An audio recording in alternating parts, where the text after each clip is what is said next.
But if it's a narrator, which it is like 90% of the time, why would you need to know their gender as long as they're getting the message across? You wouldn't be wondering what color shirt they're wearing. Why do you need to know what gender they are? So I'm really pleased that the industry is headed in this direction. And I'm even more pleased that clients so far have been very receptive to it. It's great.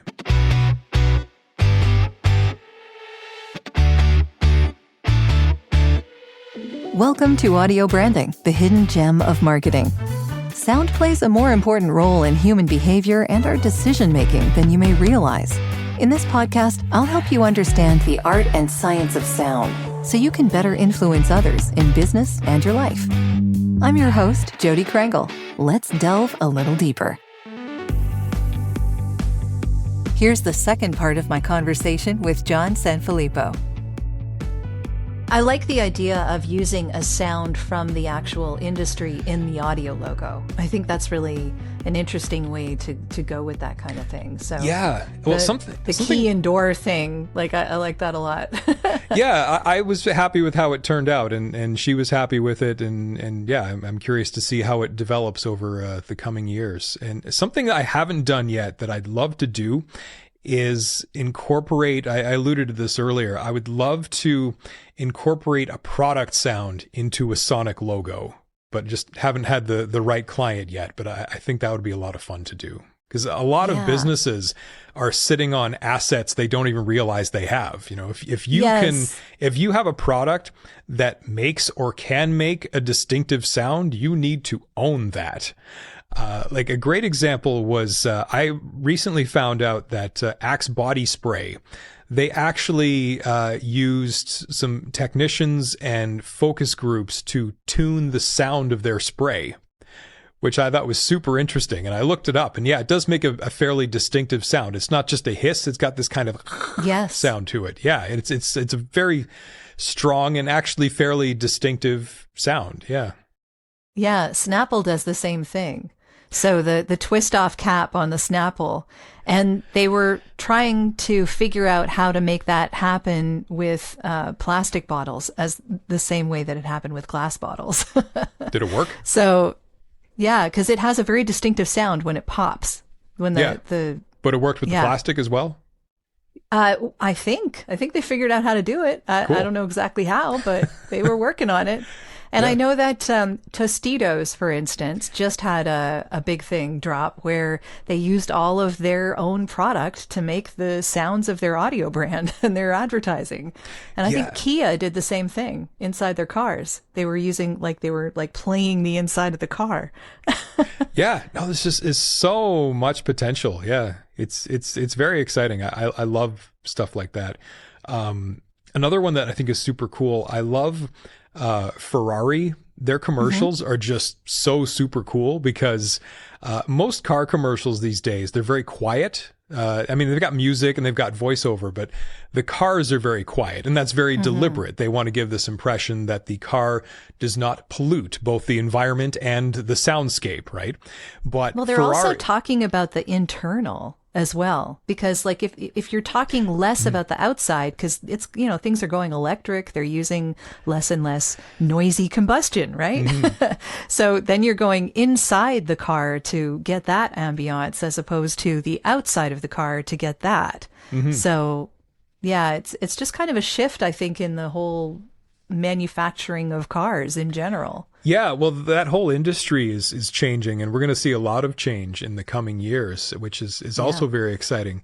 But the reason I brought up Ferrari, though, is because, and maybe it's changed, but their advertising goes completely the other way, where they totally exploit that roaring engine, because they know the people buying their cars, they want that big, sexy roar of the car. And I'm not even a car guy, but when I see that, I'm like, that's cool. Yeah. Yeah. The revving of an engine. Yes, definitely. Yeah, but it's a very distinctive revving sound. Yeah. Because you can rev like a Honda Civic, and it's not going to sound all that cool. But if you've got like a Dodge Charger, it's going to have a very distinctive roar. Yeah. Like when I was a kid, I would watch Dukes of Hazzard, and that, I think that was a Charger. Yeah. That was a super cool car. Yeah. Yeah. Harley Davidson also, they've actually, I think, trademarked or copyrighted or whatever you do with sound. They're the sound of their engines. I think, I could be wrong, but I think they tried to trademark it, but it didn't work out for some reason. But I could be wrong. But I did hear that they at least, they wanted to do that, which is smart if you can do it. Yeah. Yeah. It's like a potato sound. Like that's the way that they described it, I guess. Yeah. No, I'm not a motorcycle guy either, but yeah, it's a cool idea. Yeah. Yeah, it's really interesting. But going along the lines of what you were talking about with your real estate broker, I'm curious about what you would do with an individual or a small business audio brand. Like, they won't have the same kind of money that a large company would have. So what's usually the first step that you take with these people? Because, money is at a premium. Well, I have a list of criteria for basically any business that's looking to get into sonic branding.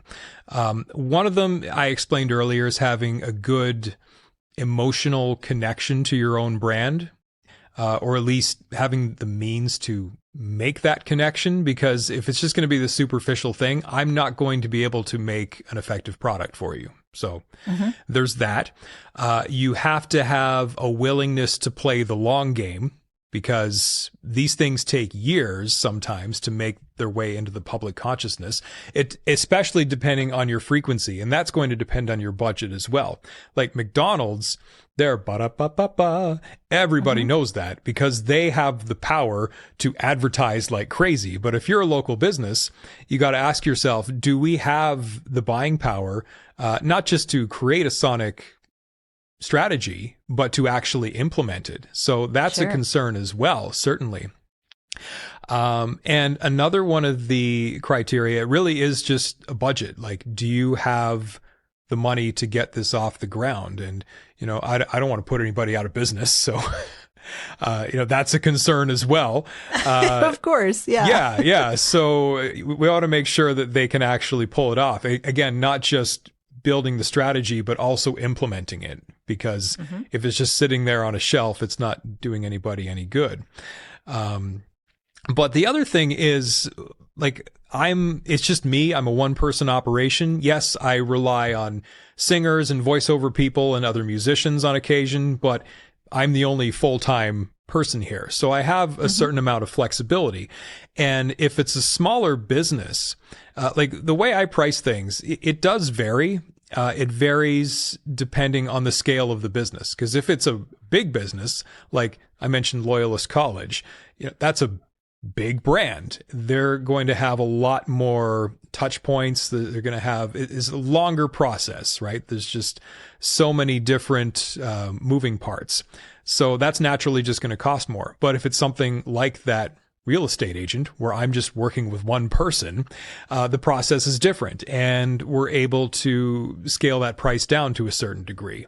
So there is some flexibility depending on the scale of the business and what the process is going to look like. So it's not as prohibitive as you might think.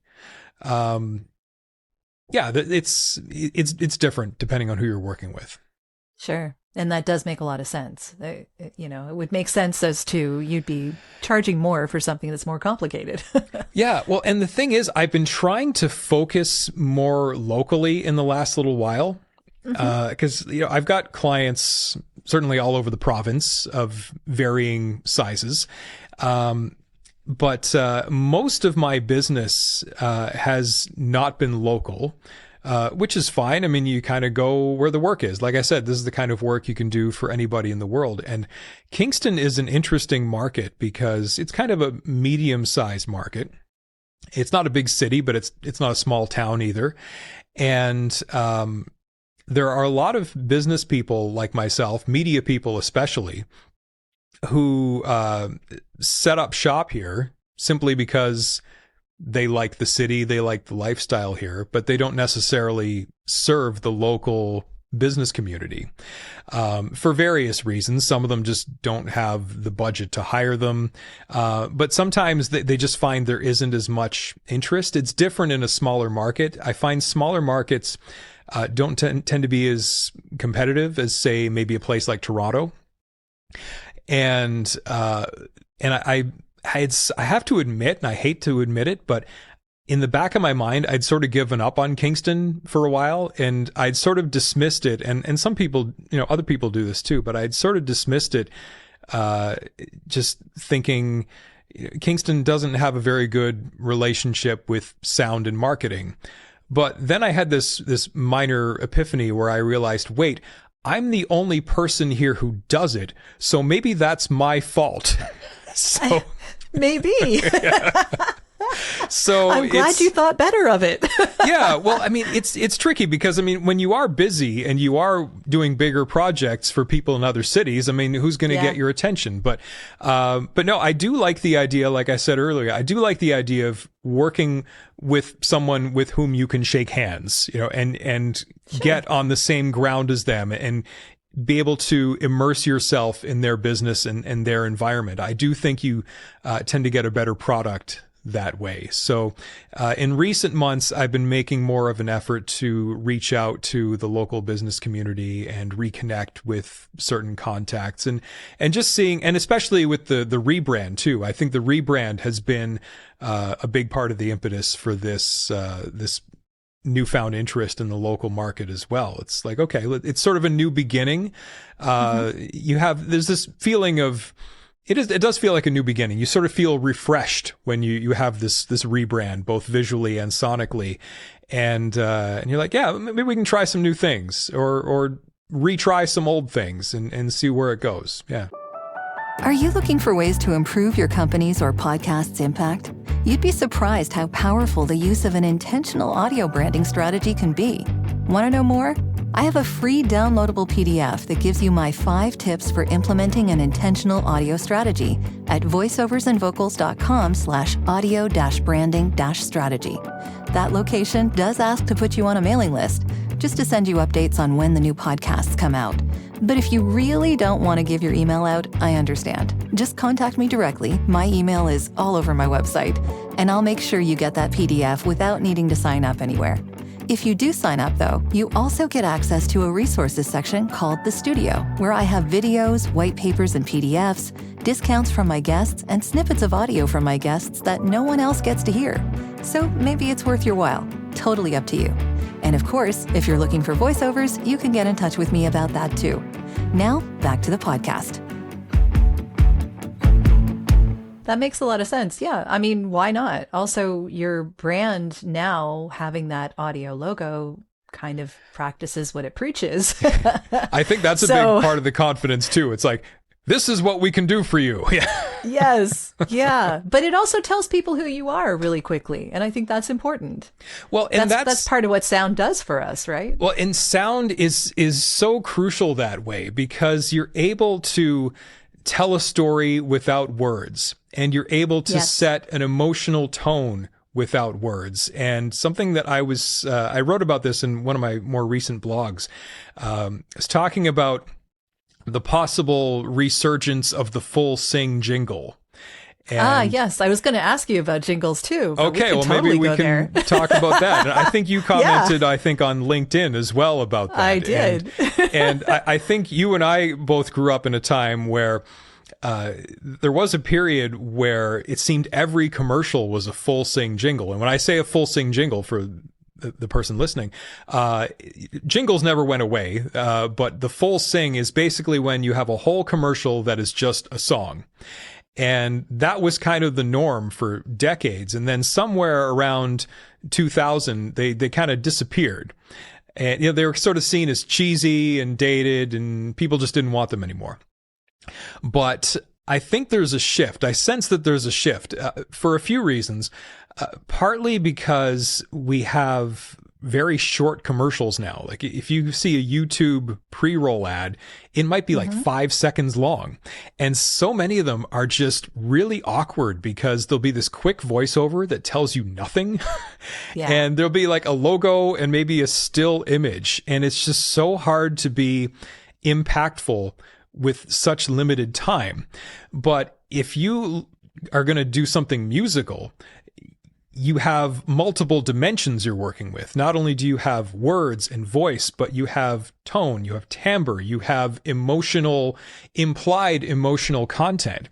So you can really cram a lot musically into 5 to 15 seconds that you couldn't do with just a voice and generic stock music. And there have been some great examples in the last little while. Like there's the one, my favorite is Tic Tac has this really cool jingle, and they've got several variants of it. And I love it because it's to the point, it's catchy, it's fun, and most of all, it's modern. It just sounds like a modern pop song. And I think when people think of jingles, they think of those cheesy old things that you would hear where it's dumb and it's, it's cheesy. Yeah. You don't want to be cheesy. But if it's on brand and it's modern and it's palatable, you've got a really powerful product potentially. Another one I really like is Burger King. Burger King's been doing full sing jingles for the last little while, and it's fun. It's on point. It fits the brand and it's catchy, and it's not catchy in an annoying way. It's engaging and it's fun, and it doesn't take itself too seriously. And I think it works really well. So I'm curious to see where that goes in the coming years. Yeah, I think that the jingles that I'm hearing have evolved into something that more closely, obviously, reflects our current musical tastes. Yeah, and they should. So, yeah, as they should. Yeah. So I think it's less cheesy now and just a natural progression, let's say.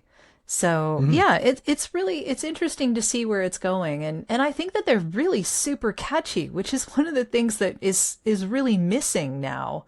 Like you want something, good advertising is memorable, right? It's not just clever and interesting, because you'll forget clever and interesting. Memorable needs something else. There's a little bit more oomph in there that, yeah. Well, I always say to people, details of a sale are usually forgotten as soon as the commercial is over. A good jingle is remembered forever. You keep that forever, like luggage, right? And you and I are both musical people. I'm sure you and I remember jingles that we heard, over 20 years ago that we could sing note for note perfectly, word for word. Yeah. Yeah, there's a lot of stuff out there, and I just think that jingles got a bad rap, because they're super effective as far as memorability is concerned, and I think that people are missing the boat when they just don't use them at all anymore. Well, and it's interesting just that they did go away for so long, because that was really an instance where the trend didn't work with the data. Because another thing I love about this business and what I love about it now is we have data. When I was working in radio, it was a kind of a lot of educated guesswork. You had sort of a general idea of what was working and what wasn't, but there was nobody really out there doing research and doing studies. And there's all this data coming out of the woodwork now, which is like, yes, okay. I was right about this. I was wrong about this. And it's very exciting. Yeah. And it's great. I feel like jingles in my mind have been vindicated, because we know things now, like, for instance, you have stronger attribution if you say the name in whatever your mnemonic is, right? Sounds obvious, but it's nice to get some confirmation. We know that, interestingly, longer audio logos are more effective than shorter ones. So that's a jingle right there.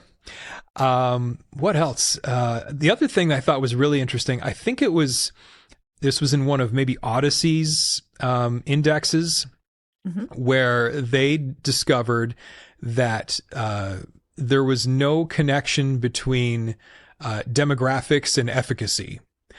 Meaning music is a universal language. And I've had clients say to me, well, our customers are this age and this gender, so they probably like this music. And I have to push back and say, no, it's not really the way it works. That's too reactionary. You're going to get a better product and a more appropriate product and a more impactful product if you build from the inside out. Right? Because music is a universal language. It doesn't matter what genre you use. If it's genuine and it's authentic to you and what you're doing, it's going to connect. Yeah. Yeah. And it's good that people are starting to actually pay attention to that now. I'm glad to hear that.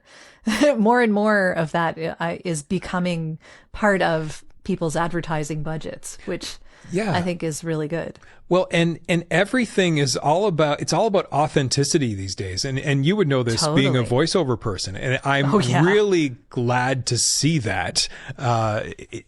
People connect with it, and the industry is waking up to the fact that people want authenticity. You can't, sort of dumb it down as much as you used to.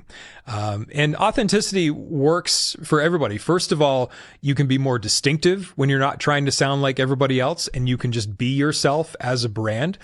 But in the voiceover world, I'm going to take a slight tangent here. But, Go for it. Yeah, but in the voiceover world, there's been a big push for diversity in the last few years, which is fantastic. Now it's funny because there was a casting director I spoke to, and he told me point blank, if you're a white male, it's very hard to get voiceover work right now, which being a white male was a bit discouraging, but also just very grateful because, we need more of that. We need more authenticity. We need more diverse voices. And I've been trying to push this a bit further with my own clients because I'm not shocked, but I'm still surprised when people will solicit voiceover work by simply saying, I need a male voice or I need a female voice. And I'm always pushing back saying, that doesn't give me much to work with. Like, I'm trying to get people away from gender and more toward effect. So I push back and I say, no, don't tell me about the gender. Let's not focus on gender. Tell me what sort of effect you're looking for. What do you want the voice? What's the emotion you want? Yeah. What do you want the voice to do? And there was one in particular, and I've been pleased that all of them have been receptive to that. I haven't gotten any pushback because I think, for one thing, it just doesn't fit with modern values to say, I need a male voice. Like, well, are you sure you need a male voice? Maybe you don't need a male voice. And there was one client in particular where it was a similar sort of thing. They said, we want a female voice for this. And I was like, well, why do you want a female voice? And we identified, they didn't have any branding guidelines, but we just quickly identified just a few traits that they wanted to make this piece do what they wanted it to do. And it was the stuff you'd expect. We want it conversational and relatable and all that nice stuff. And I said, okay. And I think I sent them like 5 samples from, my own roster. And one of these voices was a non-binary voice. This is someone that had been through hormone therapy that I've worked with for many, many years, but they recently transitioned maybe in the last couple of years. And I was very pleased that they actually picked the non-binary voice. Nice. And I've been actually really surprised how receptive people have been to that, because I think we're kind of almost wired, and I think it's a learned thing, but when we hear a voice without any visual context, there is this thing where you kind of want to identify, is this a man or a woman that I'm hearing? And if it's supposed to be a male or female character, then sure, that makes sense. But if it's a narrator, which it is like 90% of the time, why would you need to know their gender as long as they're getting the message across? You wouldn't be wondering what color shirt they're wearing. Why do you need to know what gender they are? So I'm really pleased that the industry is headed in this direction. And I'm even more pleased that clients so far have been very receptive to it. It's great. I really appreciate you being here. Know anyone that you think would make a great guest for this podcast? Someone who works in sound on behalf of clients? Please do get in touch. I'd love to hear about them. Your recommendations are always super helpful. And now back to the show. I really like that. Yeah, it's been nice to hear that people are open to that kind of thing, that you can hear more voices. More people will get to hear themselves in what's going out there, which I think is a very important thing. Yeah, well, and my non-binary colleague / friend that I work with that does voice work, they were talking about a non-binary voice they heard in a cartoon. They got all excited. They're like, yes, yes. You know, it's nice to be able to see and hear just the full spectrum of the human voice out there. Yeah. If you identify that way, then, you know, you're going to connect with it much better. Yeah. Yeah. I was going to ask you what the future of sound is that you think, there's a lot out there. And I mean, interesting thing you were talking about authenticity, because we're also sort of not fighting with, but kind of seeing the resurgence or the uptick of AI and of course synthetic voices. And it makes me wonder whether authenticity really is as important as everyone thinks it is, because if people are willing to settle for a synthetic voice, how authentic is that? And clearly it's happening. So, I mean, I don't know. We all say, okay, yeah, we just need to be better actors. Okay, true, probably. But still, people are going to say good enough is good enough. Well, some people will and some people won't. Yeah. Yeah. And the AI thing is tricky. A lot of people ask me, you know, what do you think of AI? What do you think of clone voices and clone voices, like clone singers? You can make new Elvis songs now, stuff like that. Yeah. And this is just my personality, but I've always had this attitude of, let's just wait it out. Let's just see where it goes. I'm not going to panic. I'm curious to see where it goes. Maybe this is a hazard, maybe it's a benefit, maybe it's both, maybe it's just change. You know, I'm not good at predicting these things. I know what I like and I know what I don't like. I know what I feel is appropriate and what I feel is inappropriate.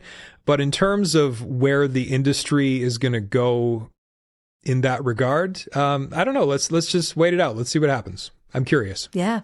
Yeah, there's a lot coming, and I think that change is inevitable, and we'll see where it goes. Well, I suspect that you and I won't be the ones to really experience this. It'll be the generation before us, the generation after us, pardon me. Yeah. The one that's younger than we are. Yeah. Well, and they'll have to figure it out. Well, I'm curious to see what the next generation does in general, because I talk with a lot of students. And I love talking with students because they are so receptive to this stuff, because I find, and this is getting back to the local, you know, business debacle. Sure. When you do focus locally, you know, you do get a lot of older business owners who are very protective of what they do, and they're not always receptive to new ideas. You start to talk about audio branding and they're like, you know, they sort of look at you like you got three heads, right? But students are really sharp, and I've interacted. I mentioned the St. Lawrence College Music and Digital Media program, and I've had a chance to interact with some of those people, and they're doing some super cool stuff. And when I talk to them and when I talk to the profs, they're just so switched on by all this, because it's not something. They don't have like an audio branding course at the college. We've talked about maybe me doing some guest lectures in the next term, which I'm very excited about. But they're just so interested, and I know that they're going to take it to a place that maybe I won't in the next 20 years. So yeah, it's really exciting, and I don't know where any of this is going, but I'm very excited. I don't think anyone does yet. No, and that's the thing. I feel like we're still in the pioneering stages of this industry. So no, I'm really happy and excited to be a part of it. Yeah. Yeah, it's kind of interesting because I remember when the internet first came onto the scene, and this is kind of the feeling I'm getting from. Yeah, it's like any new technology, it's going to be scary, it's going to be exciting, and you just see what happens. Yeah. Yeah, I love it. Well, we are coming to the end of our discussion, so I just want to say thank you so much for being here. Is there a way that people can get in touch with you? Do you want to talk about your website, let people know how they can reach out? Yeah, so simplest way, just go to soundwise.audio. There's a lot of information there. My blog is on there. There's links to lots of demos, lots of basically my portfolio is there, and links to social media, LinkedIn, and basically everything you need is there. So take a look, and yes, give me a shout if you're interested in discussing more. Great. Yeah. And I would recommend anyone listening to check you out on LinkedIn because I do love your blogs. Those are really informative and interesting. So thank you. Keep those up. Yeah. I've been trying to get those out monthly. It doesn't always work out that way, but that's the goal. So usually every month there's something new. Yeah. They're really good. Yeah. Thank you for doing that. And thank you for being on the podcast. I really appreciate your being here. No, Jodi, this has been great. Thank you for inviting me. This was a lot of fun. Well, that's the end of this episode. Thanks for listening. And if you like what you heard, why not tell a friend about this podcast? It's available in all the usual locations. Until next time.